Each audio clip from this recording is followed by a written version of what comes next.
Halo, 1, 2, 3.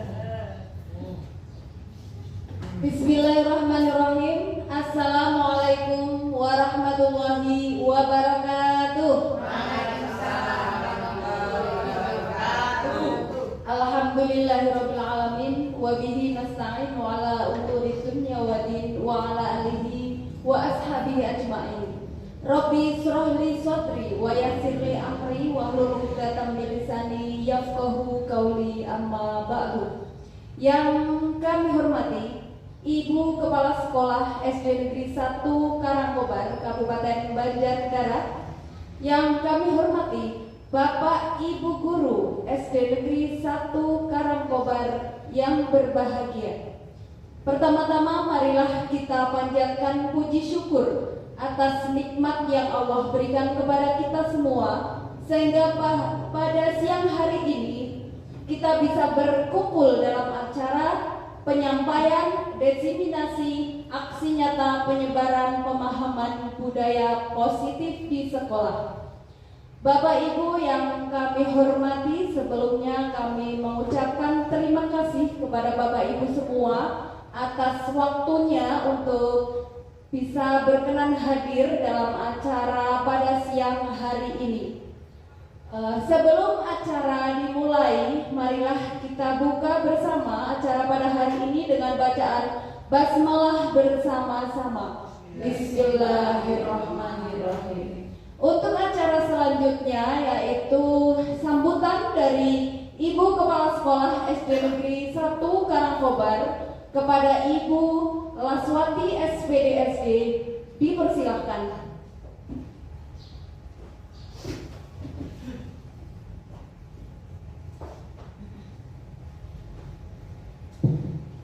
Bismillahirrahmanirrahim. Assalamualaikum warahmatullahi wabarakatuh. Waalaikumsalam warahmatullahi wabarakatuh. Alhamdulillahirabbil alamin. Wa bihi nasta'inu ala umuri dunya waddin. Wassalatu wassalamu ala asrofil anbiya'i wal mursalin wa ala alihi wa ashabihi ajmain. Amma ba'du. Kepada rekan-rekan Dewan Guru SD Negeri 1 Karangkobar yang saya banggakan, alhamdulillah, puji syukur senantiasa kita panjatkan kehadirat Allah Subhanahu wa taala, bahwasanya pada siang hari ini kita bisa berada di ruangan ini dalam rangka melaksanakan diseminasi aksi nyata penyebaran pemahaman budaya positif yang nanti akan disampaikan oleh Ibu Catur Sukawati. Salawat dan salam tak lupa kita haturkan kepada junjungan kita Nabi Agung Muhammad Sallallahu Alaihi Wasallam yang senantiasa kita nanti-nantikan syafaatnya di yaumul kiamat nanti. Bapak Ibu yang saya hormati, pada siang hari ini pada saatnya nanti kita akan bersama-sama mendengarkan dan melaksanakan kegiatan diseminasi yang akan disampaikan oleh Bu Catur Sukawati. Mari kita ikuti bersama dengan sebaik-baiknya. Mudah-mudahan apa yang nanti disampaikan bisa menjadi inspirasi, bisa kita laksanakan bersama-sama di SD Negeri 1 Karangkobar tercinta ini. Mudah-mudahan dengan kegiatan ini ke depan kita semua bisa melaksanakan tugas dengan sebaik-baiknya, dengan satu tujuan untuk lebih memajukan SD Negeri 1 Karangkobar ini. Untuk selanjutnya kepada Ibu Catur Sukawati untuk bisa nanti melaksanakan kegiatan dan bersama-sama dengan kita semua yang berada di sini. Mudah-mudahan kegiatannya bisa berjalan dengan lancar dan bisa sukses. Mungkin itu saja yang bisa saya sampaikan kepada Bapak Ibu semua. Terus semangat untuk belajar dan mudah-mudahan untuk ke depan kita bertambah lebih baik. Kurang lebihnya mohon maaf. Saya akhiri. Assalamualaikum warahmatullahi wabarakatuh. Waalaikumsalam warahmatullahi wabarakatuh.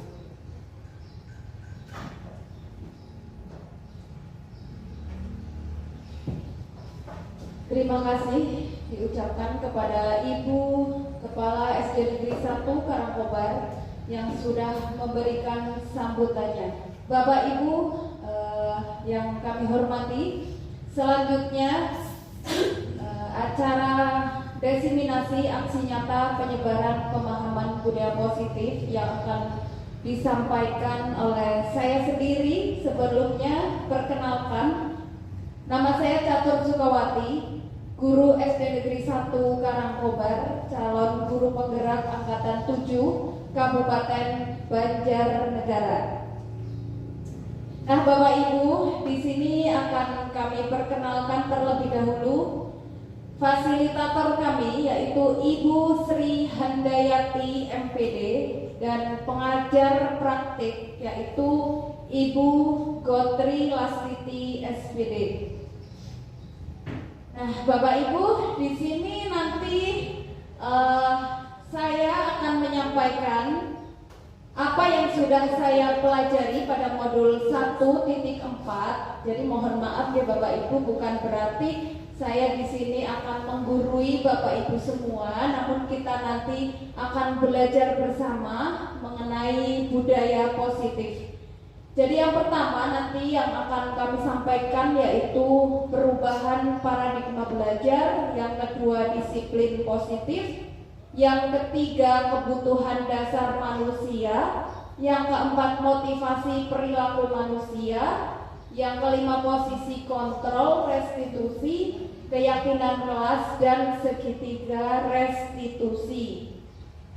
Nah, sebelum kita lanjut ke materi selanjutnya, Bapak Ibu, di sini ada pertanyaan pemantik ya, yang nanti Bapak Ibu setuju atau tidak setuju dengan pertanyaan di bawah ini. Yang pertama, hukuman dapat mendisiplinkan anak. Kira-kira Bapak Ibu setuju apa tidak? Ada yang setuju, ada yang tidak setuju. Baiklah. Yang kedua, pemberian hukuman dengan hal positif seperti membaca atau membersihkan halaman sekolah dapat meningkatkan disiplin anak. Ya, belum tentu juga. Ada yang setuju, oke? Dengan cara memberikan hukuman, membaca 10 kali, menyapu halaman atau membersihkan halaman sekolah itu dapat meningkatkan disiplin anak. Ternyata ada setuju, ada belum tentu. Jawabannya ada yang tidak setuju. Ya, nanti kita akan pelajari bersama. Yang ketiga, memberi penghargaan itu dapat meningkatkan motivasi belajar anak. Setuju atau tidak? Setuju. Ya, kalau Pak Dwi Rudiantoro setuju apa tidak? Jika memberi penghargaan itu ternyata dapat meningkatkan motivasi belajar anak. Setuju. Oke. Bu Dewi? Bu Dewi tidak setuju. Bu Yul? Tidak. Ibu kepala sekolah gimana Bu? Jika memberi penghargaan itu dapat meningkatkan motivasi belajar siswa. Setuju atau tidak setuju? Setuju. Oke, baik. Nah, ya. Nah, pembelajaran yang pertama yaitu disiplin positif dan nilai-nilai kebijakan universal. Nah, Bapak Ibu semua, ya, kita tengok dulu pendidikan pada zaman kolonial Belanda. Masih ingatkah Bapak Ibu cerita pada masa sekolah zaman Belanda dulu? Ya, jadi rakyat itu hanya diajari berhitung, menulis, membaca, itu untuk kepentingan kolonial Belanda. Nah, sedangkan pendidikan sekarang yaitu pendidikan paradigma baru, yaitu pendidikan yang berpusat pada murid untuk mencapai kebahagiaan lahir dan batin setinggi-tingginya. Ini deh Bapak Ibu.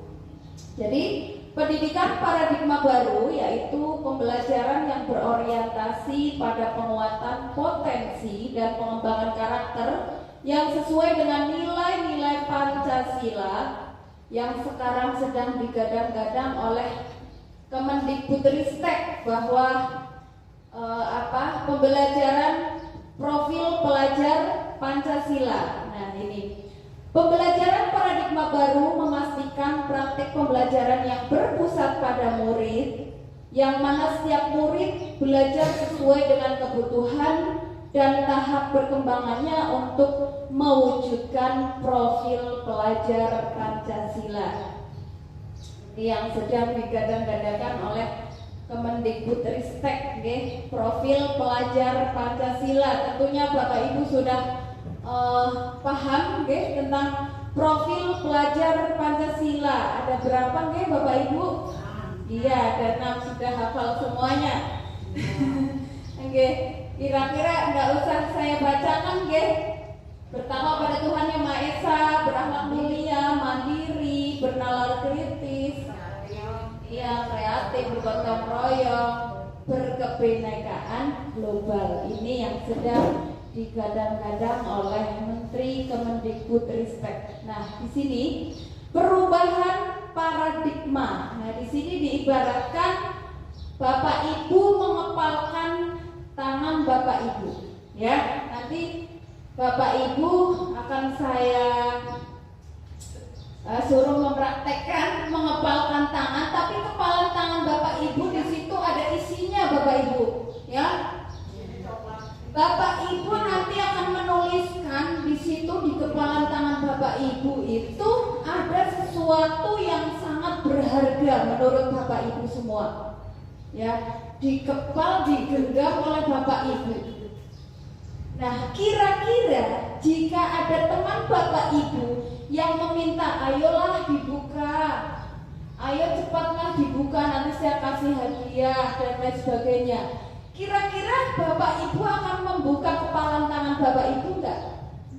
Padahal di dalam genggaman Bapak Ibu itu ada sebuah tulisan atau sesuatu yang sangat berharga menurut Bapak Ibu dan sangat rahasia. Kira-kira nanti dibuka nggak Bapak Ibu? Ya. Kalau Buyur gimana? Dibuka nggak? Tidak.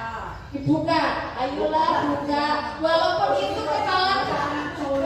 kepala tangan Ibu Yuni itu ada sebuah benda yang sangat berharga yang rahasia, tetap dibuka. Tetap dibuka. Iya. Jadi ya, ada A dan B. Nah, Anda dan teman Anda. Nah, sobeklah secari kertas, tuliskan benda atau sesuatu yang sangat berharga untuk Anda.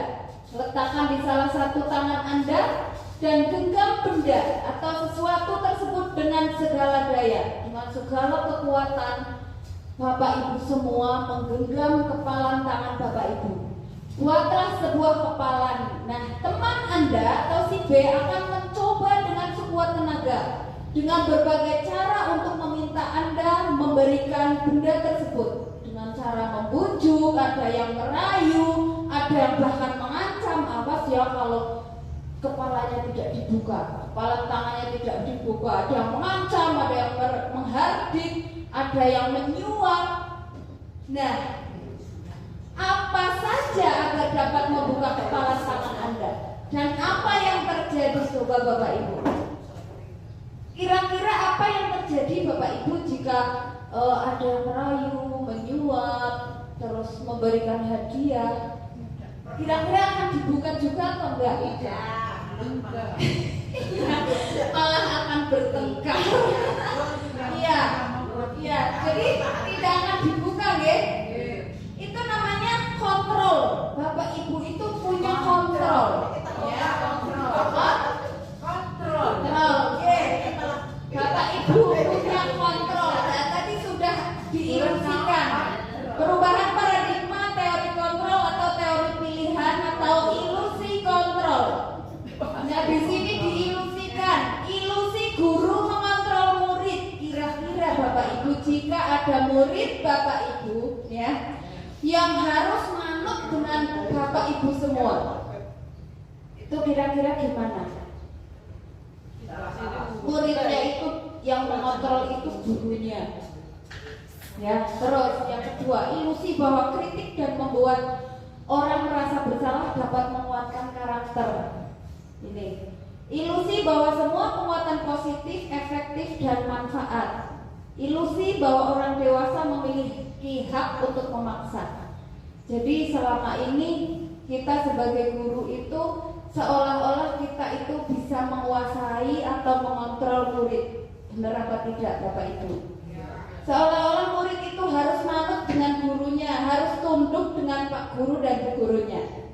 Oke? Iya. Diakui ya. Perubahan paradigma stimulus respon, teori kontrol atau teori pilihan. Nah, siapa sesungguhnya yang memiliki kontrol, ya Bapak Ibu? Yang memiliki kontrol itu siapa? Tadi dengan cara menggenggam tangan, ya. Buno nggak punya posisi kontrol, nggak punya. Basuki punya posisi kontrol. Jangan hanya Pak Toro dong. Ini bapak gurunya itu hanya satu. Ini mohon maaf ya.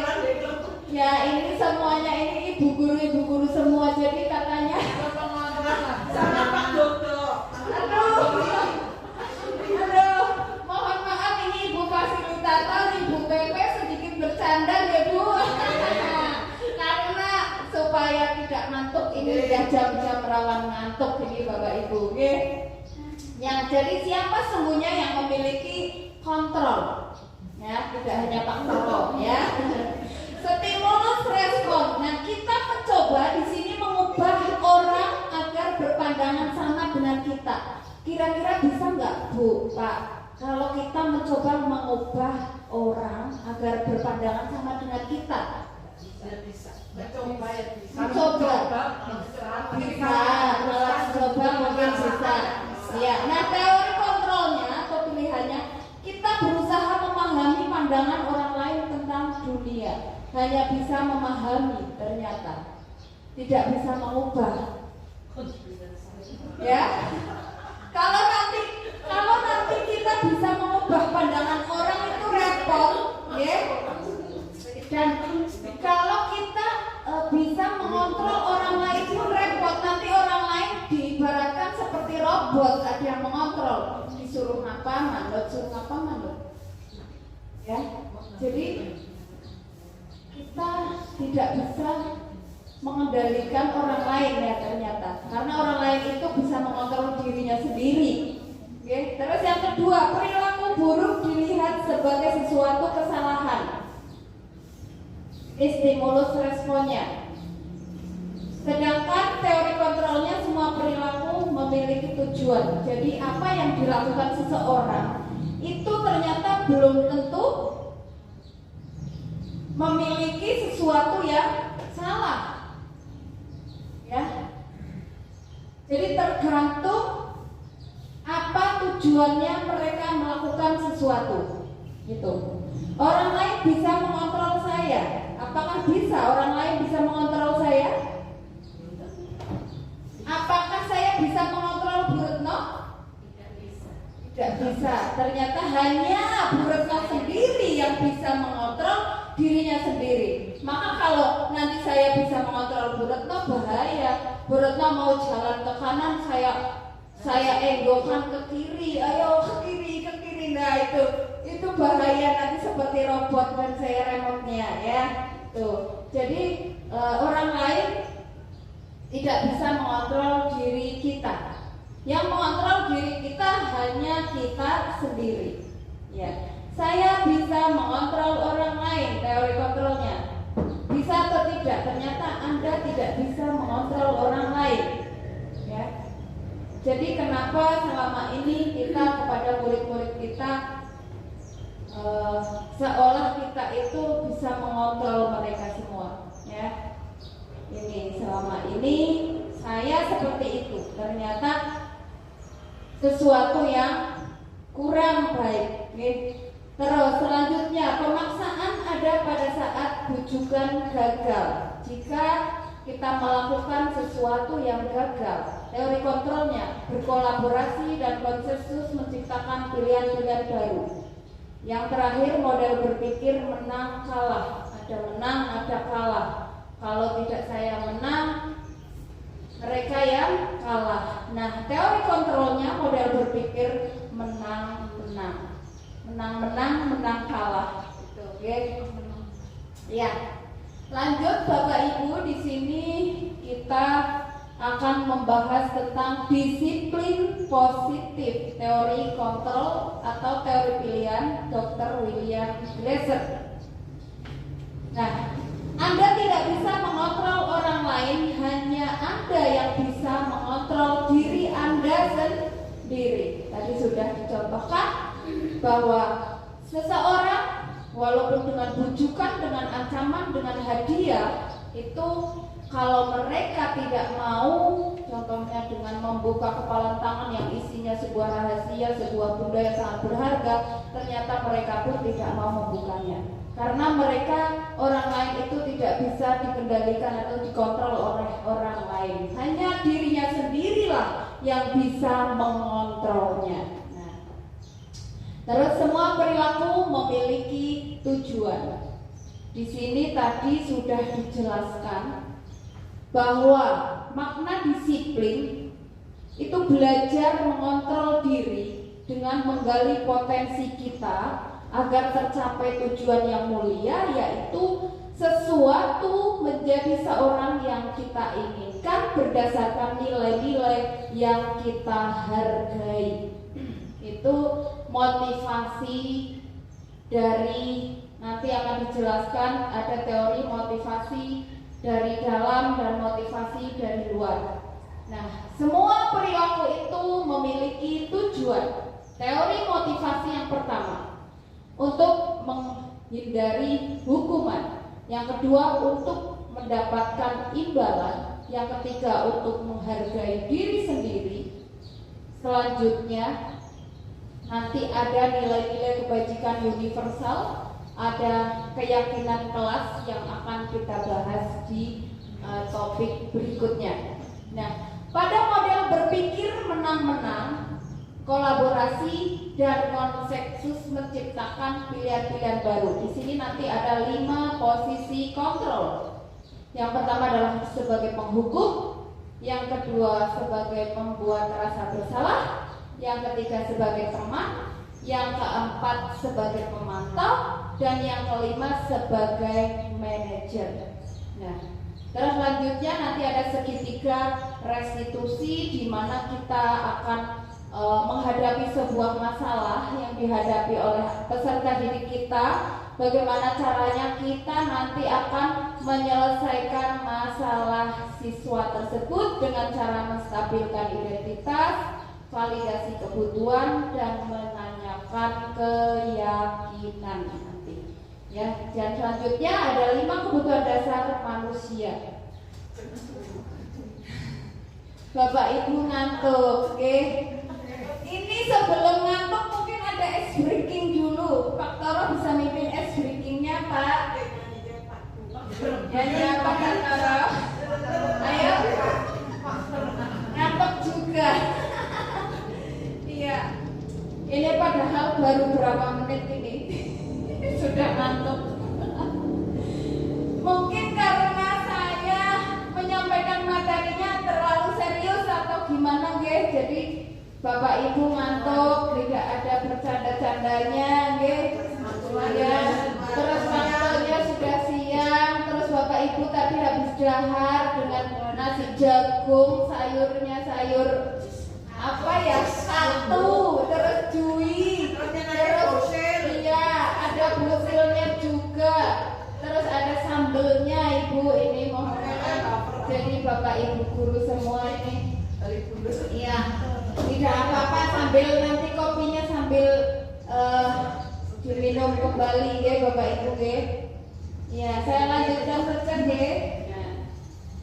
Di sini apa makna disiplin? Disiplin menurut Bapak Ibu itu apa sih disiplin? Ya, berperilaku sesuai aturan. Ya, disiplin itu menaati aturan, nggih. Terus apa Bu Yun? Disiplin. Ya, disiplin. Jadi berasal dari bahasa Latin disiplina yang artinya belajar. Makna asal dari kata kata ini berkonotasi dengan disiplin diri dari murid-murid.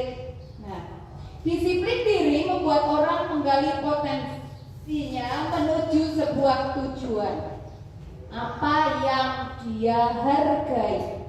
Namun dalam budaya kita, makna kita disiplin telah berubah menjadi sesuatu yang dilakukan seseorang pada orang lain untuk mendapatkan kepatuhan.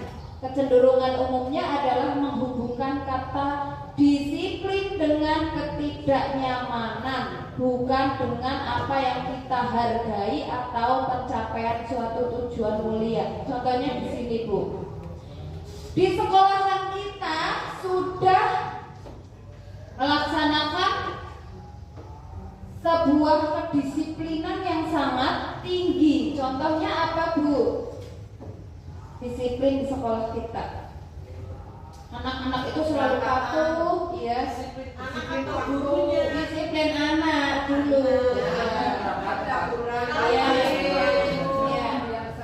Kebiasaan. Jam 7 anak sudah masuk sekolah, ya.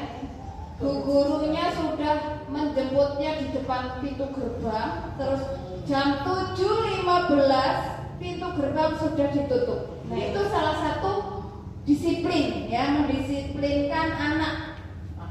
Terus dengan cara berpakaian menggunakan atribut lengkap, sepatu hitam, kaos kaki putih. Itu beda berarti kalau Senin Selasa. Iya, Senin Selasa ternyata coraknya biru.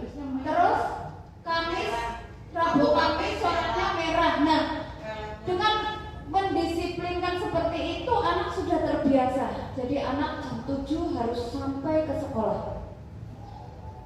Terus alasannya kenapa kalau misalnya sampai nanti jam 7 lebih baru sampai sekolah?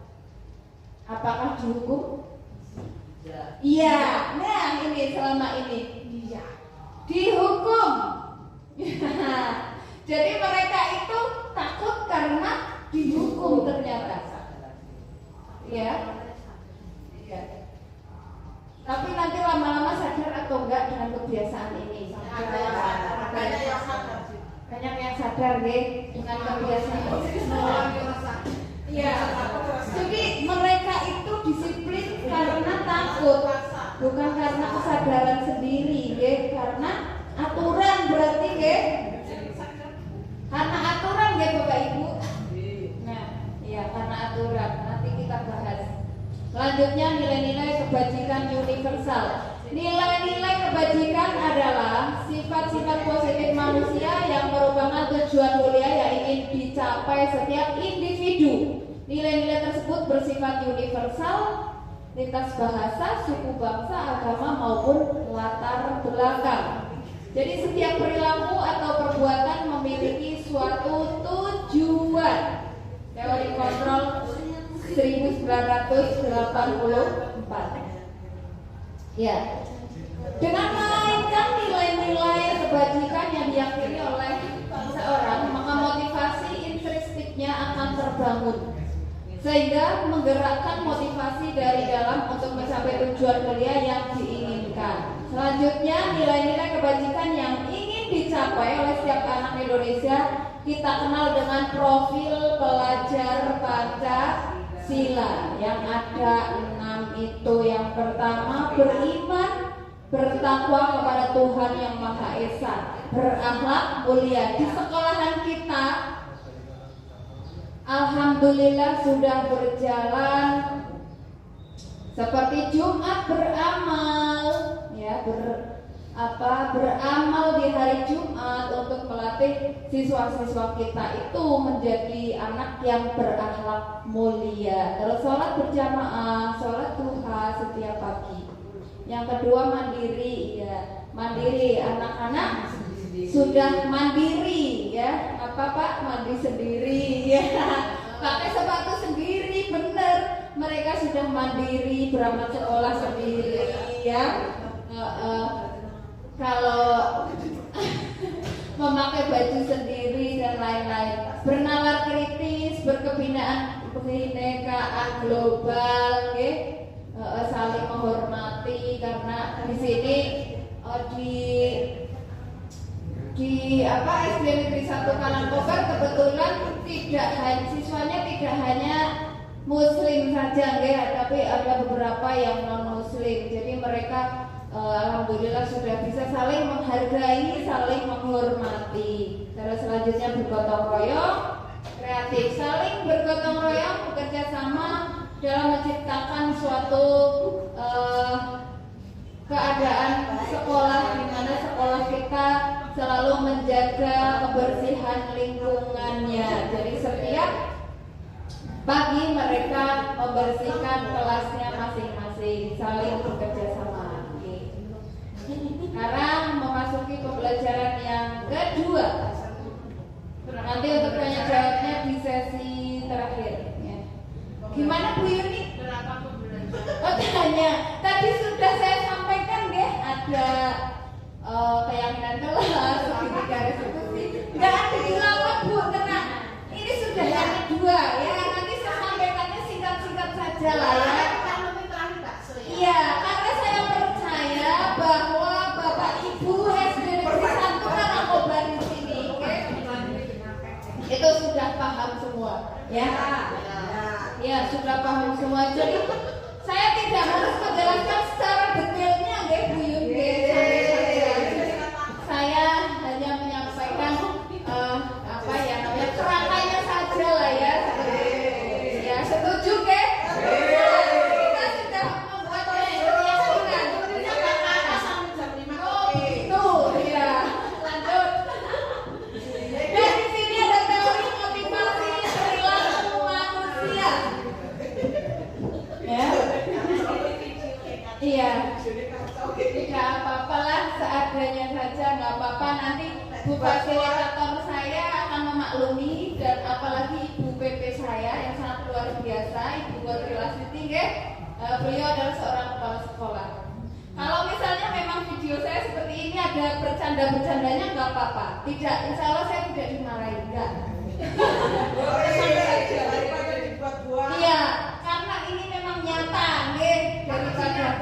daripada nanti Bapak Ibu harus diam kayak gini, malahan saya nanti takutnya nanti pulang dari sini semutan tangannya karena tidak gerak.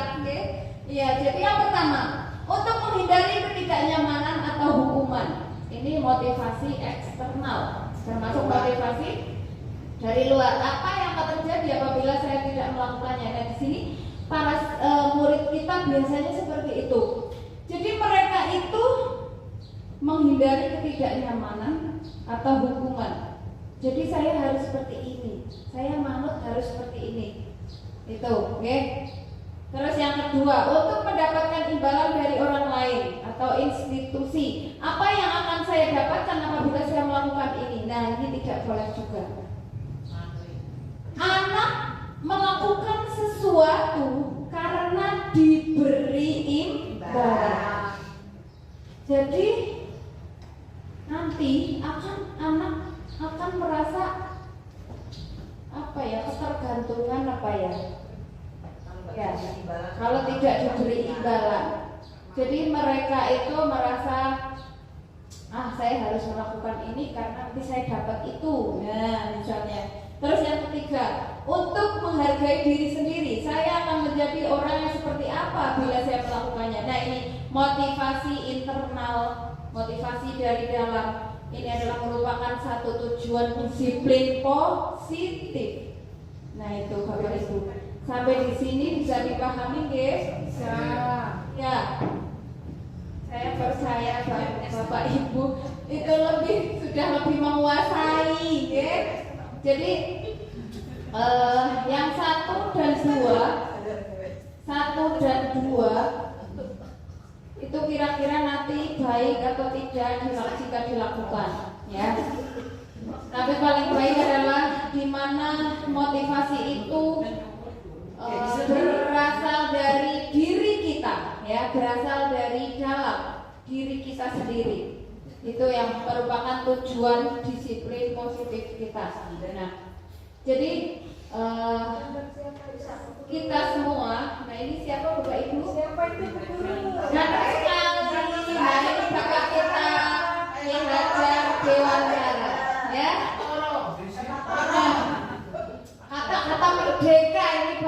apa sih merdeka itu? Bebas dari penjajahan. Bebas dari penjajahan, terus Bebas dari tekanan. bebas dari tekanan, benar, terus Bebas dari segalanya. bebas dari segalanya. Nah, kira-kira siswa-siswi Bapak Ibu itu sudah merdeka apa belum? Belum. Baru sekali. Karena Belum, ya? kalau merdeka anaknya segelintir cewek. Oh begitu, iya, iya nggak apa-apa. Terus apa lagi? Tugas untuk dikerjakan. Iya, iya. Anaknya memang harus selalu diberi tugas, nggih, agar mereka itu selalu belajar, nggih, Bu Nok, nggih. Iya, kalau tidak diberi tugas nanti anak seenaknya sendiri tidak belajar. Nah, Diberi tugas saja tidak dikerjakan. ya diberi tugas saja ada yang mengerjakan dan ada yang tidak. Terus pada saat tidak mengerjakan, Bebas ya, terus pada saat tidak mengerjakan ada hukuman tersendiri. Ayo kerjakan di luar. Itu merdeka atau tidak kira-kira? Terus, ayo tulis 100 kali atau 10 kali karena kamu tidak mengerjakan PR. Tidak merdeka, tapi kita kan membiasakan anak supaya disiplin positif. Oh,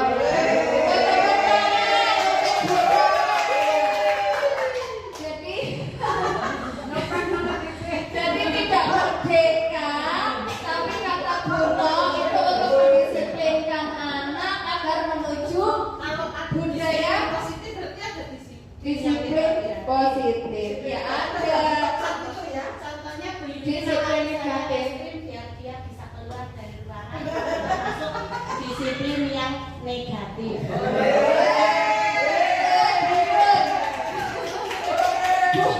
Buyut sudah paham deh, ada iya, ada katanya aku pengen minta contoh yang disiplin negatif yang seperti apa. Nah ini menurut Bapak Ki Hajar Dewantara, merdeka itu artinya tidak hanya terlepas dari pemerintah, akan tetapi juga cukup buat pemerintah dirinya sendiri. Iya, jadi merdeka itu tidak hanya terlepas dari perintah, tetapi juga cakap buat memerintahkan dirinya sendiri. Nah ini menurut pemikiran Ki Hajar Dewantara. Dewantoro, oke? Iya, Dewantoro. Dewantoro. Nah ini dihukum oleh penghargaan tadi ya Bapak Ibu. Tapi di sini untuk menghindari ketidaknyamanan atau hukuman, apa yang akan terjadi apabila saya tidak melakukannya? Jadi anak itu berpikiran saya harus melakukannya karena nanti apa yang akan mereka lakukan pada saya jika saya tidak melakukannya. Nah ini motivasi yang berasal dari luar. Nah, bahwa penghargaan berlaku sama dengan hukuman. Ini Bapak Ibu, penghargaan itu ternyata sama dengan hukuman. Dalam arti meminta atau membujuk seseorang melakukan sesuatu untuk memenuhi suatu tujuan tertentu dari orang yang meminta atau membujuk. Jadi dorongannya eksternal dan akan ada faktor ketergantungan. Beberapa dampak dari pemberian penghargaan. Ternyata hukuman dan penghargaan itu sama-sama dengan hukuman. Berarti tidak bisa dilakukan, deh. Ya. Karena nanti akan kalau diberi penghargaan terus ya nanti akan menimbulkan hukuman. Iya. Jadi pas juara diberi penghargaan untuk Iya. memberi itu bagus, ada penghargaan, juara diberi penghargaan untuk memotivasi. motivasi. Tapi nanti ternyata ada sisi-sisi lain yang akan dibahas. Oke? Yang pertama pengaruh jangka pendek dan jangka panjang ini Bapak Ibu. Jika kita memberikan penghargaan, ternyata ada pengaruh jangka pendek dan jangka panjang. Jangka panjangnya nanti akan ketergantungan terus. Nah, dan selanjutnya Penghargaan menghukum, penghargaan itu sebenarnya menghukum. Penghargaan mengurangi ketepatan. Penghargaan itu ternyata tidak efektif. Penghargaan itu merusak hubungan. Mengapa merusak hubungan? Kalau suatu saat kita tidak memberikan penghargaan karena sudah terbiasa seperti itu, terus akhirnya kenapa ya saya tidak diberi penghargaan, dan akhirnya hubungannya menjadi rusak. Itu ini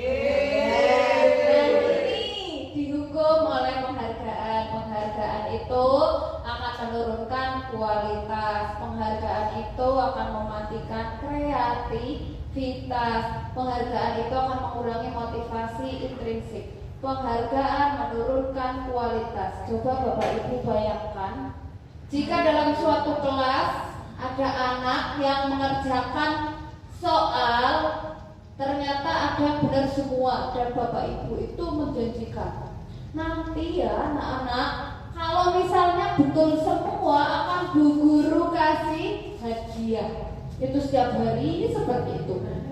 Ternyata yang dapat itu anak-anak itu saja. Terus perasaan teman yang lain kira-kira bagaimana, Bu?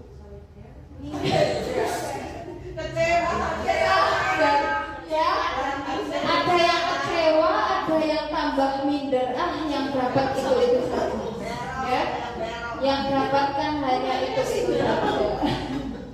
Iya, itu kalau jawabannya Bu Yuniatin ya salah dewe ya toh. Iya, itu nggak apa-apa. Ya itu memang ada sih yang seperti itu. Bu Yuniatin deh. Kenyataannya memang seperti itu. Iya, ini kenyataan, tidak ditutup-tutupi deh Bapak Ibu nggih.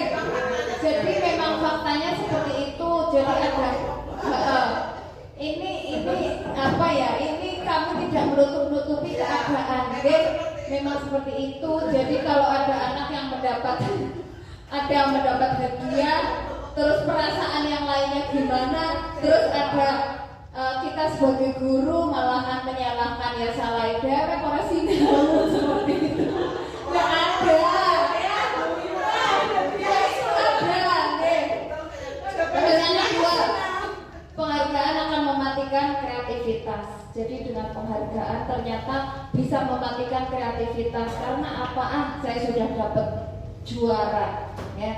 Seperti ini saja saya sudah dapat juara, akhirnya anak itu malah tidak berkembang, ya. Biasanya kalau anak yang dapat penghargaan Terus iya, biasanya sih iya nggih, kebanyakan Iya. seperti itu. kayaknya itu juga teori tapi Iya, ya namanya juga teori nggih. Nah, penghargaan mengurangi motivasi intrinsik. Iya. Jadi karena diberi penghargaan, motivasi dari dalam itu kenapa di sini malah berkurang? Itu penghargaan mengurangi motivasi intrinsik karena cenderung mereka itu diberikan motivasi dari luar, karena diberikan dengan penghargaan itu. Nah, bentuk program kebajikan apresiasi. Nah, dalam memberikan apresiasi atau pengakuan perlu diingat beberapa hal. Dan saya mungkin Bu Yuni niki masih setengah jam. Iya, belum jam 5. Saya biasa sampai jam 5. Oh iya, iya, nggih. Jadi Bapak Ibu di sini nggih perlu diketahui, Ibu, mohon maaf Ibu fasilitator dan Ibu PP nggih. Guru SMP 1 Karangkobar itu pulang kantornya itu rata-rata jam 4 atau setengah 5. Padahal hadirnya itu jam 7 sudah sampai. Sudah setengah 7, maksudnya setengah 7.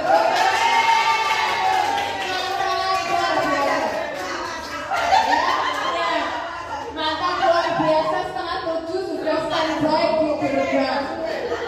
Kalau saya jam 7 baru sampai karena rumah saya jauh. 20 menit ya dari sini ya. Lanjut ke Bapak Ibu ya.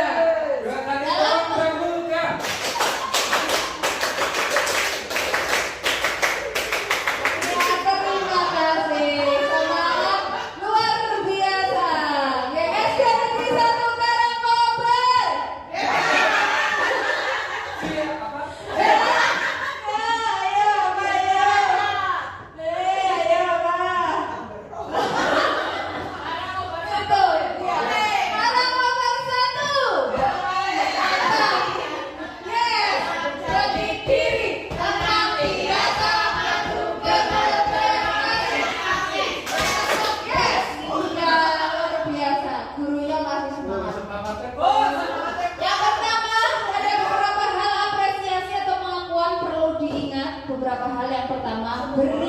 pengakuan secara khusus, beri pengakuan secara pribadi, beri pengakuan kepada semua murid atau bergantian. Selanjutnya beri pengakuan secara konsisten dan fokus pada proses. Nah, ini ada contoh pengakuan atau kebijakan apresiasi kebajikan. Oke? Iya, saya buru-buru ini, yang penting Bapak Ibu semua. Iya, Bapak Ibu semua sudah paham semuanya. Oke? Ya. Yang pertama pembuka. Ya, ada nilai kebajikan, ada situasi pembuka. Kemarin saya perhatikan itu pembuka, nilai kebajikannya yaitu rasa empatimu besar sekali. Empatimu atau simpatimu, empati ya. Situasi pada saat menolong murid baru di kelas kita itu. Terus ada kata saya menghargai. Nilai kebajikannya adalah kepedulianmu. Situasinya pada saat apa? Kamu membantu temanmu di kelas kelompok. Nah ini sering seperti itu. Ya, sering membantu teman-temannya. Terus membuka terima kasih untuk nilai kebajikannya. Rasa tanggung jawabmu. Situasinya kapan? Pada saat kamu memungut kertas-kertas yang berserakan di lantai itu. Ada ucapan terima kasih. Nilai kebajikannya berarti anak itu bertanggung jawab. Karena apa? Karena pada saat ada kertas berserakan itu dibersihkan, itu berarti punya rasa tanggung jawab. Nah ini. Di sini ada tugas Bu Guru, Pak Guru. Oke. Tugas perbedaan hukuman dan konsekuensi. Tindakan guru, misalnya ada anak dihukum, kamu mencatat 100 kali di dalam buku kalimat, ya membuat kalimat. Saya tidak akan terlambat lagi. Konsekuensi untuk hukuman. Hukuman ada konsekuensi. Ya coba nanti apa jawabannya deh. Lari mengelilingi lapangan basket 2 kali karena terlambat dari sekolah. Hukuman. Konsekuensi. Ya, itu hanya ada 2. Murid diminta untuk push up 15 kali karena tidak menggunakan masker ke sekolah. Ya, kalau Bruno hukuman, kalau Bu Yuni konsekuensi, kalau Bu Raswati apa? Hukuman, ya. Menggantikan kertas tugas semuanya tadi sore. Ya. Membersihkan tumpahan air di meja. Konsekuensi. Murid disuruh untuk tidak mengenakan sepatu seharian sekolah. Ya, karena tidak mengenakan sepatu hitam.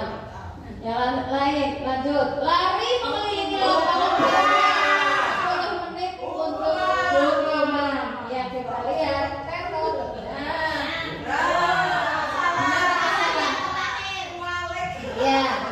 Ya. Jadi seperti ini, mencatat 100 kali dalam buku dengan kalimat saya tidak akan terlambat lagi karena terlambat sekolah. Ini hukuman ternyata karena siswa terlambat dengan mencatat itu ada hubungannya apa enggak itu Bu? Terlambat sama disuruh nulis. Ya tidak ada, makanya termasuk hukuman. Terus mengelilingi lapangan, lari mengelilingi lapangan basket 2 kali karena terlambat hadir di sekolah. Ada hubungannya enggak? Anak terlambat sekolah, tiba-tiba disuruh lari mengelilingi lapangan basket. Tidak ada hubungannya. Pelajaran olahraga mungkin berhubungan karena Jelaskan. lari mengelilingi lapangan basket 2 kali karena terlambat hadir di sekolah. Itu tidak ada hubungannya antara lari mengelilingi lapangan dengan terlambat hadir di sekolah. Tetapi mungkin kalau yang lari mengelilingi lapangan basket 2 kali karena terlambat 10 menit untuk pelajaran olahraga itu sangat berhubungan. Karena pelajaran olahraga di dalamnya juga ada materi lari. Mungkin seperti itu.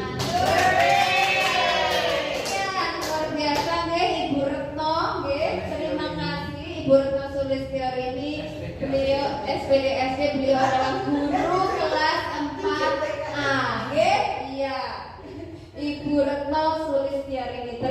kasih. Selanjutnya, murid diminta untuk push up 15 kali karena tidak menggunakan masker ke sekolah. Hukuman. Tidak ada hubungannya, nggih, push up sama masker. Nggih.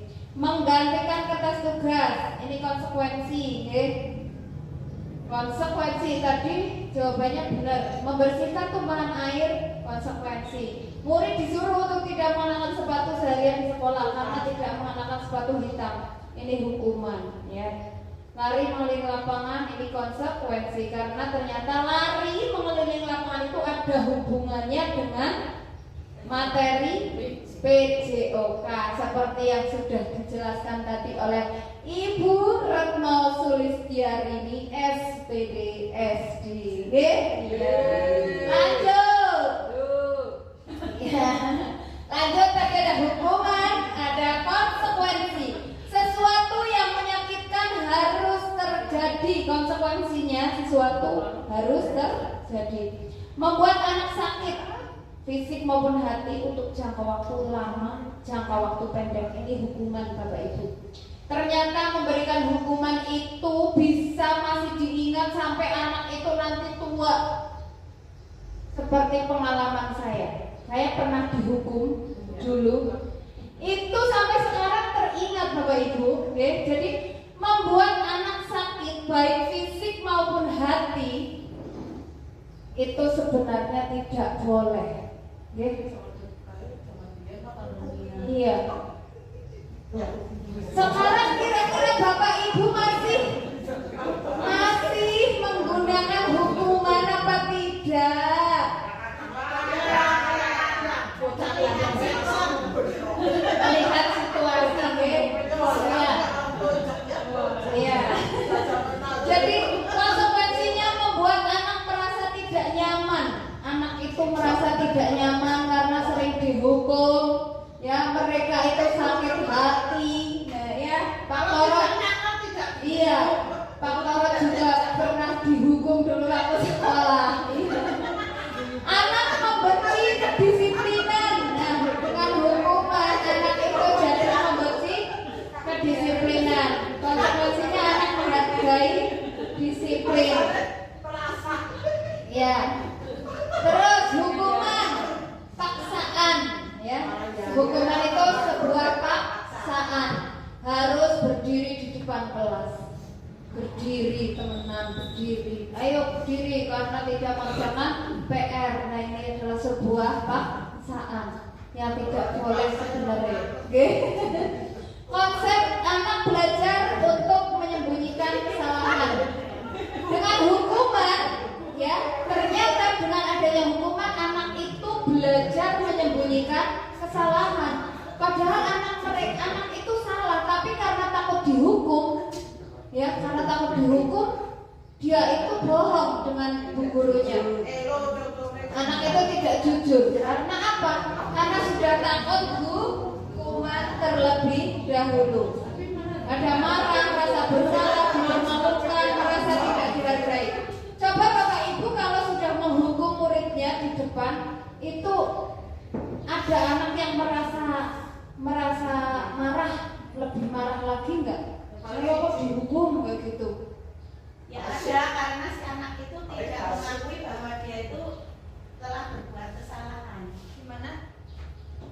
Ada anak itu merasa benci sama gurunya, merasa dia itu sepertinya diperlakukan tidak adil, karena padahal guru memberikan seperti itu tujuannya supaya anak itu supaya biar disiplin, anak menjadi patuh taat aturan. Tetapi anak kadang merasa bahwa gurunya itu, kalau bahasa Jawanya itu ngecengnya. Tapi menurut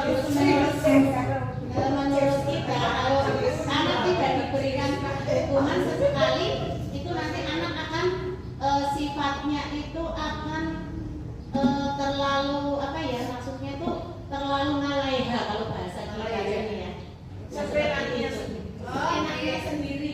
Jadi menurut Bu Retno itu hukuman sesekali masih bisa dilakukan. Oke?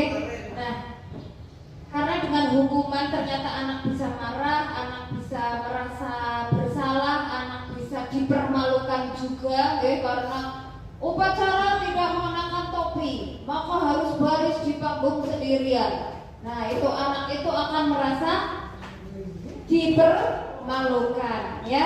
Konsekuensinya kehilangan hak. Anak ternyata akan kehilangan hak bu jika dihukum. Terus dibuat tidak nyaman juga, ya. Karena apa? Karena anak merasa dipermalukan. Terus akhirnya merasa dia itu tidak nyaman. Terus merasa diasingkan juga oleh temannya. Karena apa? Oh, aja karo kae. Itu anak sering dihukum, ya. Sering disuruh push up apa dan lain sebagainya. Terus akhirnya dijauhi oleh teman-temannya. Itu konsekuensinya, ya. Nah, sekarang kita ke restitusi. Nah, ini Bapak Ibu, tujuan kita, ya, itu memecahkan masalah dengan restitusi. Restitusi adalah proses menciptakan kondisi bagi murid untuk memperbaiki kesalahan mereka sehingga mereka bisa kembali kepada kelompok mereka dengan karakter yang lebih kuat. Restitusi juga merupakan proses kolaboratif yang mengajarkan murid untuk mencari solusi untuk masalah mereka, ya, dan membantu murid berpikir tentang orang seperti apa yang mereka ingin menjadi tujuan kuliah dan bagaimana mereka harus memperlakukan orang lain. Itu restitusi. Nah, di sini ada identitas gagal, ada identitas sukses. Contohnya identitas gagal adalah seperti hukuman, ya, sesuatu yang menyakitkan harus terjadi, tidak nyaman untuk murid. Ini hukuman, tidak nyaman untuk murid dalam jangka waktu panjang. Terus korban mendapatkan keadilan, ya. Konsekuensinya korban bisa diabaikan. Kalau restitusi, korban mendapatkan ganti. Nah, ini perilaku pasif agresif meningkat. Konsekuensinya penguatan hanya bertahan dalam jangka waktu pendek. Restitusi masalah terpecahkan. Karena dengan restitusi nanti kita akan memecahkan masalah dengan memberikan solusinya. Seperti itu. Nanti setelah ini selesai, nanti akan saya tayangkan sebuah video, okay? Sebuah video tentang penyelesaian masalah menggunakan restitusi. Nah, ini. Selanjutnya, lanjut saja. Ciri-ciri restitusi yang pertama, bukan untuk menebus kesalahan, namun untuk belajar dari kesalahan. Yang kedua, memperbaiki hubungan. Yang ketiga, tawaran bukan paksaan. Yang keempat, restitusi menuntut untuk melihat ke dalam diri. 5. Restitusi mencari kebutuhan dasar yang mendasari tindakan. 6. Restitusi diri adalah cara yang paling baik. 7. Restitusi fokus pada karakter bukan tindakan. 8. Restitusi fokus pada solusi. 9. Restitusi mengembalikan murid yang berbuat salah pada kelompoknya. Nah, ini 9 ciri-ciri restitusi. Oh ya Bapak Ibu, restitusi selesai. Ini pembelajaran ketiga. Padahal ada 7 deh tadi. Insya Allah ini 5 menit, nanti 5 menit selesai. Nah, di sini mengapa tidak ada peraturan? Nah, pembelajaran ketiga, keyakinan kelas. Mengapa harus keyakinan kelas? Mengapa kita memiliki peraturan harus menggunakan helm bila mengendarai kendaraan roda 2? Bulan 1 kalau memakai helm itu karena apa, Bu?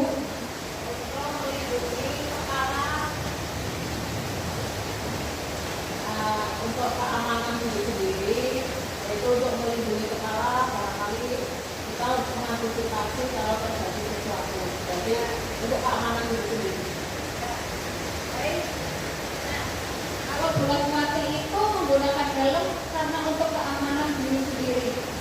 Kalau untuk keamanan diri sendiri itu berarti berasal dari diri sendiri. Iya, kritik dari diri sendiri. Bukan karena nanti ada polisi, bukan. Itu aturan. Jadi berarti intinya aturan itu bisa dilanggar.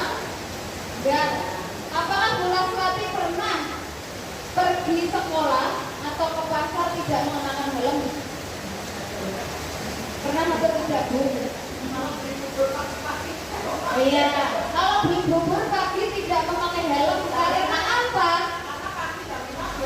Iya, belum rame, terus tidak mungkin ada polusi, tidak mungkin ada adangan polusi. Nah itu karena peraturan. Jadi peraturan itu ternyata bisa dilanggar, peraturan itu ternyata bisa dilanggar. Nah itu contohnya helm ya, memakai helm. Ternyata memakai helm itu takut karena ada polisi, takut karena ada bukan takut karena untuk keselamatan dirinya. Itu yang kedua. Mengapa kita memiliki peraturan 3M? Menggunakan masker, mencuci tangan, menjaga jarak 1 meter. Ayo, Buno, kenapa kita memiliki? Ya mungkin kalau kita mengikuti dari aturan 3M menggunakan masker, itu tujuannya supaya kita itu tidak tertular penyakit orang-orang yang di sekitar kita, dan kita misalkan kita yang punya penyakit tidak menulari orang lain. Kalau mencuci tangan itu otomatis kita dilatih untuk hidup bersih ya. Kalau hidup bersih otomatis kita cenderung sehat. Terus untuk menjaga jarak 1,5 meter itu mungkin karena kita disuruh untuk mengurangi kerumunan, karena kemarin pada saat ada COVID itu kan 3M sering digembor-gemborkan supaya kita itu tidak tertular oleh penyakit yang diderita orang lain dan kita tidak menularkan penyakit kita kepada orang lain. Jadi artinya kita tadi menaati peraturan, peraturan yang dibuat oleh Kementerian Kesehatan, pada saat COVID harus memakai masker, mencuci tangan. Nah, tujuannya apa? Agar tidak tertular penyakit. Nah, atau dulu kalau tidak memakai masker nanti terkena denda 10 juta misal atau 100.000. Nah, kebanyakan ada seperti itu. Ada yang ditangkap Satpol PP kalau tidak mengenakan masker. Nah, menggunakan masker karena takut dengan Satpol PP karena aturan itu ya. Ya, untuk mendukung motivasi intristik, kembali ke nilai-nilai keyakinan. Keyakinan lebih menggerakkan seorang dibanding mengikuti serangkaian peraturan. Jadi Bapak Ibu, kira-kira milih mana Bapak Ibu? Aturan atau keyakinan? Keyakinan. Jadi kalau keyakinan itu berasal dari diri sendiri, tidak mungkin dilanggar kalau keyakinan. Iya, karena sudah berasal dari diri sendiri, motivasi diri sendiri, nggak mungkin bisa dilanggar. Contohnya memakai helm karena ingin selamat. Jadi setiap kemana-mana pakai helm, bukan karena aturan. Karena aturan itu bisa dilanggar. Nah, nih budaya positif, lingkungan positif, keyakinan kelas, peraturan kelas. Nah, kira-kira di sini yang mana yang merupakan keyakinan kelas, Bapak Ibu? Datang tepat waktu, mengucapkan salam. Ini keyakinan kelas atau bukan? Bukan. Kenapa?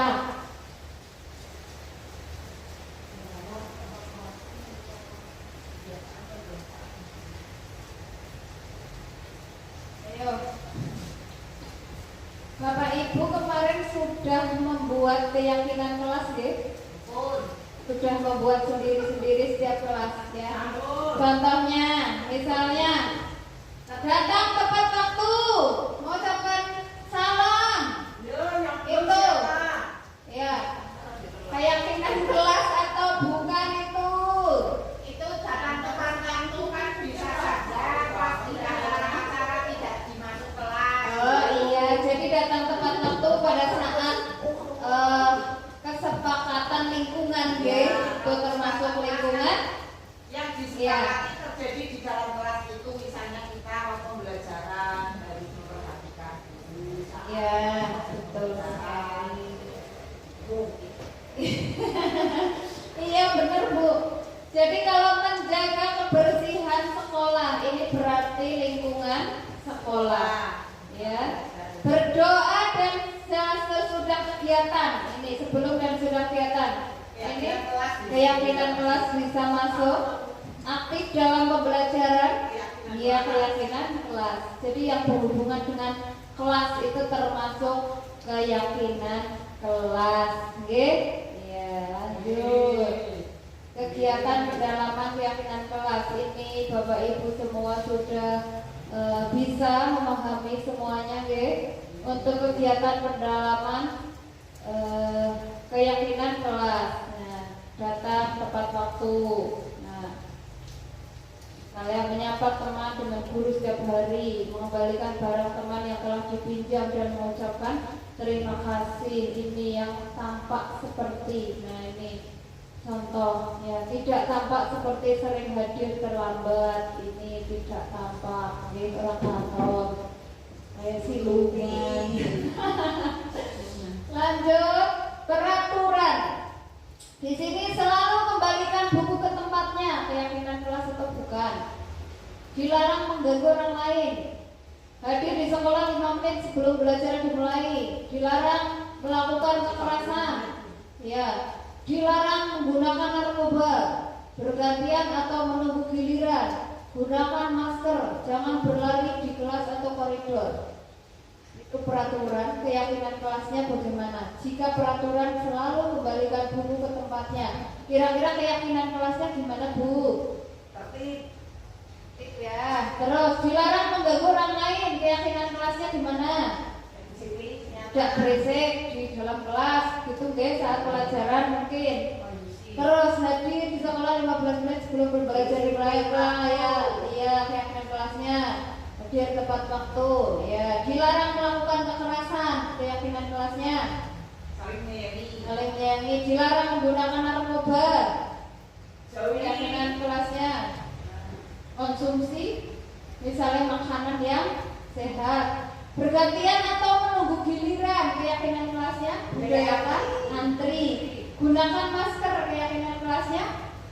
Menjaga kesehatan, kebersihan, jangan berlari di kelas atau koridor, keyakinan kelasnya. Dilarang mengganggu misalnya ya coba ya. Nah ini selalu kembalikan buku ke tempatnya, keyakinan kelasnya itu tanggung jawab. Dilarang mengganggu orang lain, berarti menghormati orang lain. Hadir di sekolah 15 menit atau 30 menit sebelum pelajaran, menghormati orang lain dan berkomitmen. Dilarang melakukan kekerasan, keyakinan kelasnya adalah keselamatan, menghormati orang lain, ya. Dilarang menggunakan narkoba, ini keyakinan kelasnya adalah kesehatan, bergantian atau menunggu giliran, keyakinan kelasnya menghormati orang lain, bersabar, gunakan masker, kesehatan, keselamatan, jangan berlari di kelas atau koridor, itu termasuk keselamatan atau keamanan. Nanti Bapak Ibu silakan untuk membuat keyakinan kelas masing-masing, oke? Karena saya sebagai guru mapel, jadi saya masuk ke kelas Bapak Ibu itu kadang keyakinan kelasnya dengan saya berbeda, kadang saya tambah, itu nggak apa-apa, okay? Misalnya di kelasnya Mbak No boleh minum, okay? Kalau di kelasnya Bu Retno, okay? Boleh makan, tidak boleh, dilarang makan saat pelajaran. Ya tapi kalau pas pelajaran saya, mohon maaf, okay, Bu No, saya membuat peraturan saya tambah, jadi tidak boleh minum. Ya karena pernah kejadian ada mau diminum malah tumpah, akhirnya mengganggu yang lain. Jadi itu saya mohon izin dulu ya, apabila nanti saya masuk ke kelas Bapak Ibu, saya menambahkan peraturan keyakinan kelas. Yang keempat, kebutuhan dasar manusia dan dunia berkualitas. Jadi manusia hidup ya itu mempunyai kebutuhan dasar. Yang pertama bertahan hidup, diberikan makan, sandang, pangan untuk hidup, ya, iya. Terus diberikan kasih sayang, rasa diterima di sekolah, merasa disayangi oleh guru, ya, merasa dekat dengan guru. Ya. Tapi ada murid yang merasa sebagai penguasa kelasnya, ya. Contohnya siapa ini Bu? Yang ada murid yang merasa bahwa dirinya itu sudah pinter, sudah pandai, selalu mengatur teman-temannya dan teman-temannya itu, ya teman-temannya itu takut. Iya, iya itu. Terus kesenangan, jadi murid itu berhak mendapatkan kesenangan. Mereka berhak mempunyai kebahagiaan. Jadi tidak merasa tertekan, ya seperti itu. Terus kebebasan, bagaikan kupu-kupu bisa terbang kemana-mana. Ya, Bu Yuni. Iya, jadi siswa itu memerlukan kebebasan, ya Bu Yuni. Ya. Siswa itu berhak memiliki kebebasan untuk melakukan segala sesuatu asalkan itu positif. Jangan mematikan kreativitas siswa. Yang kelima, hampir selesai ini tepat 1 jam. Ternyata saya sudah meniru. Pembelajaran yang kelima, posisi kontrol. Posisi kontrol. Ya ini ada penghukum, pembuat merasa bersalah, membuat orang merasa bersalah, teman, pemantau, manajer. Kira-kira nanti Bapak Ibu pilih yang mana? Ya, dalam posisi kontrol ini. Ya, penghukum, menghardik, menunjuk-nunjuk, menyakiti, menyindir, itu penghukum. Ibu menjadi penghukum, tahu? Kalau kamu tidak melakukan, awas ya, rasakan, itu penghukum. Penghukum dan membuat orang merasa bersalah itu termasuk identitas gagal, Bu. Kenapa dipilih?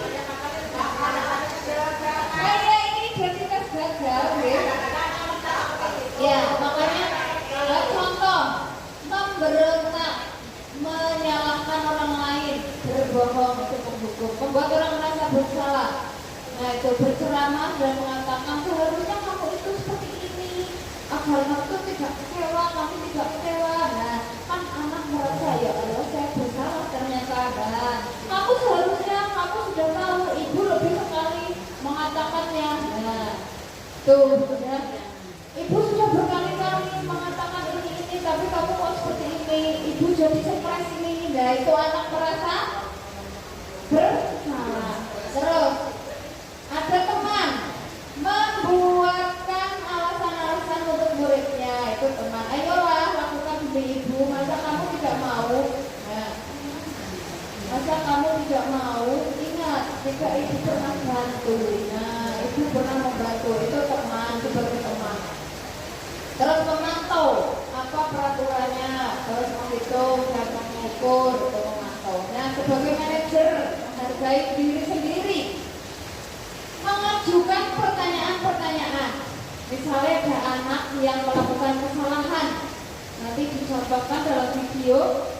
Ini kita berperan sebagai seorang manajer, di mana kita akan menyelesaikan masalahnya dengan cara mengajukan pertanyaan, terus menanyakan keyakinan, terus murid nanti akan menyatakan dirinya sebagai individu yang positif dalam dunia berkualitas. Dan bagaimana caranya saya bisa memperbaiki keadaan? Itu nanti ada solusinya. Pertanyaan ini ada tugas Bapak Ibu. Saya kecewa sekali dengan kamu. Siapa yang mengatakan? Membuat orang merasa bersalah. Kamu tidak pernah benar melakukannya. Penghukum. Ayolah lakukan demi ibu. Ini teman biasanya. Ayolah kamu jangan seperti itu. Kasihanlah bu guru sudah capek. Nah itu sebagai teman. Terus sebagai pemantau, apakah kamu mau mendapatkan stiker bintang hari ini? Memantau. Bagaimana kamu bisa menyelesaikan masalah ini, manajer? Seorang manajer harus menanyakan masalahnya, terus memberikan solusinya. Terus kamu selalu paling terakhir. Nah ini penghukum. Bergerak antara peraturan, pemantau, konsekuensi atau hadiah. Nilai-nilai manajer terus memperbaikinya. Nah, keenam restitusi. Selesai buyut, satu lagi Mari kita simak pembelajaran restitusi. Tadi sudah dijelaskan ya di depan restitusi itu apa. Terus di sini ada segitiga restitusi. Bagaimana kita nanti akan menyelesaikan masalah yang kita hadapi pada murid kita ya, untuk memecahkan masalahnya, memberikan solusinya dengan cara kalibrasi kebutuhan, menstabilkan identitas, terus menanyakan keyakinan. Nah, di sini yang pertama menstabilkan identitas untuk membuat anak yang merasa gagal karena berbuat salah menjadi positif terhadap dirinya. Gurunya ini berkata, berbuat salah itu hal yang manusiawi. Tidak ada manusia yang sempurna. Pernah berkata begitu, Bu? Sering deh. Berbuat salah itu manusiawi karena manusia terpaksa bisa katanya ya. Tidak ada manusia yang sempurna. Bapak Ibu juga pernah buat salah. Kita pasti bisa menyelesaikan masalah ini. Bapak Ibu tidak tertarik untuk mencari tahu siapa yang benar dan siapa yang salah. Bapak Ibu lebih tertarik untuk menyelesaikan masalah. Jadi langsung menyelesaikan masalahnya tanpa harus mengetahui mana yang benar dan mana yang salah. Nah, kalau kamu menyalahkan dirimu sendiri terus-menerus, apakah kamu bersikap baik kepada dirimu sendiri? Nah, ini menstabilkan identitas. Yang kedua, validasi kebutuhan. Membantu murid mengenali basic needs atau kebutuhan dasar yang ingin dipenuhinya ketika melakukan kesalahan itu. Tadi kebutuhan dasar manusia ada berapa, He? 5, He? Ya, ada 5. Guru berkata, kamu bisa saja akan melakukan hal yang lebih buruk, tapi kamu tidak melakukan. Kamu pasti punya alasan mengapa melakukannya. Apa yang penting bagi kamu?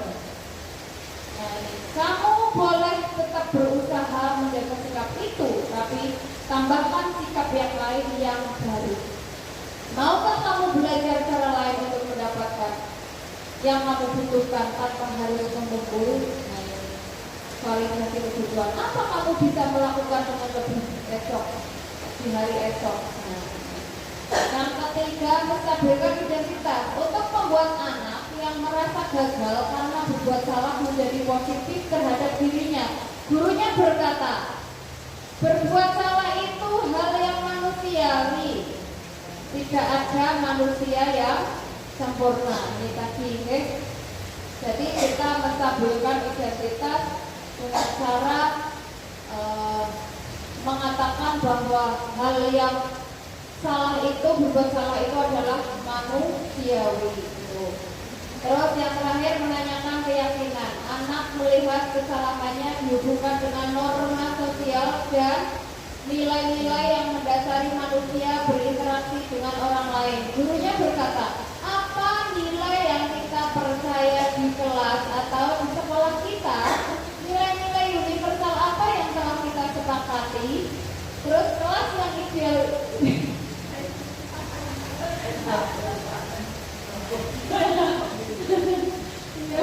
Saya tertawa dulu.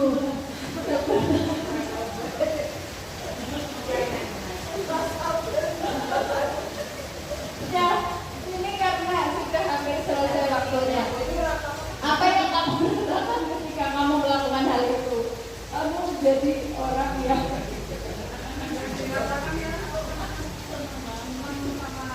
ya, apa yang kamu rasakan ketika kamu melakukan itu? Ini melakukan kesalahan ke Bu, misalnya gurunya sedang bertanya. Melayakan dia. Melakukan apa yang kamu rasakan ya. Apa yang kamu rasakan ditanyakan dulu yang berkata Seperti itu, lanjut. Ini ada intervensi ya, yang dilakukan. Kebiasaan yang dilakukan, apakah kamu ingin berbuat lebih baik? Biasanya gurunya seperti itu. Apakah saat ini kamu sudah menjadi orang yang sedang kamu inginkan? Apakah wajar berbuat kesalahan? Bisakah kita memperbaikinya? Bla bla bla ya, intervensi 30 menit. Nah, ini ada kasus Bapak Ibu. Saya contohkan, ini kasus pertama kita selesaikan dengan pelajaran, yaitu kemenangan. Itu karena tulisannya kemarin apa ya, keypadnya kayaknya rusak Bu, itu laptop saya. Ya, kasus pertama, Alifah belakangan ini sering terlihat ngantuk, bahkan tertidur saat pelajaran berlangsung, hingga Alifah tertinggal jauh dengan temannya dalam hal pelajaran. Nah, itu ada si Alifah itu kemarin tertidur Bu. Ya.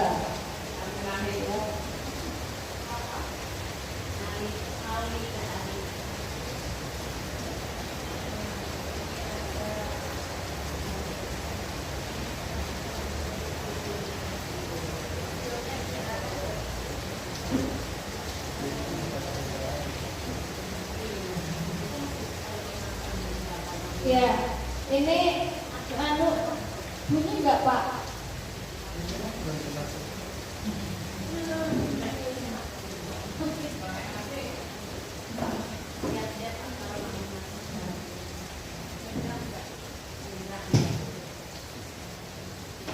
Nah ini Bapak Ibu kok mau pergi?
Ya, ini Bapak Ibu salah satu contoh penyelesaian kasus yang terjadi pada peserta didik saya pada saat saya mengajar di kelas 5. Ini ada siswa yang mengantuk. Jadi bagaimana cara kita menyelesaikan masalahnya dengan menggunakan segitiga restitusi. Jadi kita tanyakan kenapa ngantuk, terus bagaimana agar nanti tidak ngantuk, solusinya bagaimana dan sebagainya itu, oke?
yang pertama, kasus yang kedua. Ini Anit seorang murid yang biasanya berseragam lengkap sesuai dengan tata tertib aturan sekolah. Kali ini Anit mengenakan seragam yang tidak beratribut lengkap, ya. Kemarin pernah Anit itu tidak mengenakan hasduk pada saat hari Jumat, ya, berarti tidak mengenakan atribut lengkap. Ya.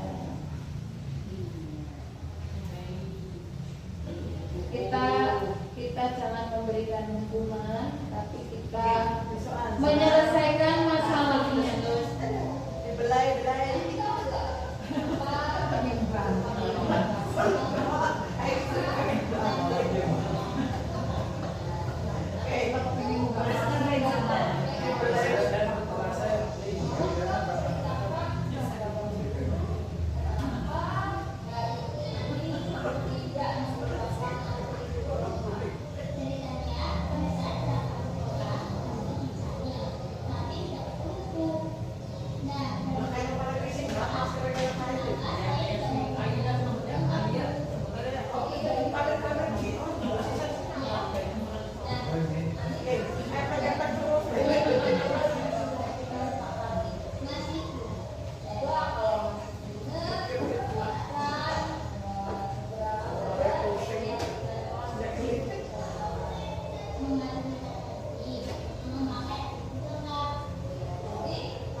Ini ya Bapak Ibu, jadi dengan penyelesaian menggunakan segitiga restitusi, anak yang tadinya bersalah pun setelah diberikan penjelasan, setelah diberikan solusi, mereka akan setelah itu mereka tidak akan marah, ya, tidak akan marah dengan gurunya, ya.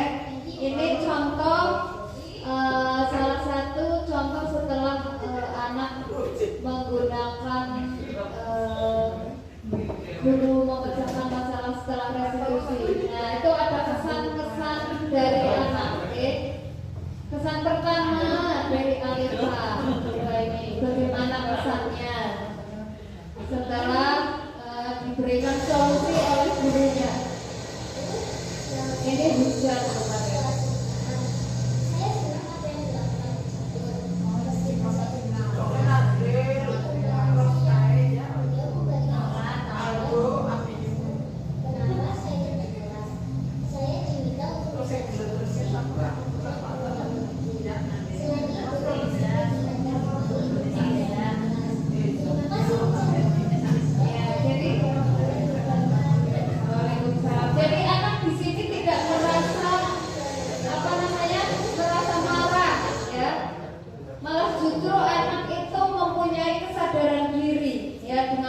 Kita menanyakan keyakinan kelas, anak akan sadar diri bagaimana supaya kita itu tidak terlambat, karena bukan karena takut dengan hukuman. Itu Bapak Ibu, ini waktunya sudah